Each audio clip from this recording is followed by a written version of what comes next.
guys, in front of me is REALME GT 70 and let me show you how to add the fingerprint to this device. So at first, enroll the settings. Then from main settings list,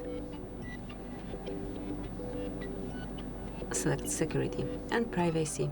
Here scroll down and mark device unlock over here.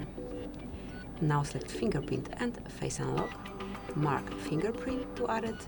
At first you need to provide your screen pattern, pin code, whatever you use. Mark add now, and as you can see, fingerprint sensor is located on your home screen, so just keep tapping till it's fully added.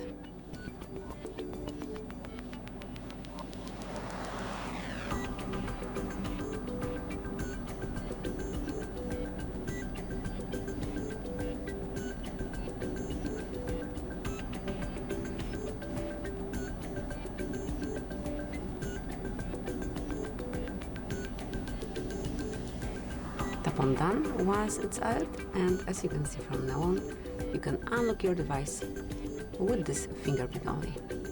Thank you for watching. Please subscribe our channel and leave the thumbs up.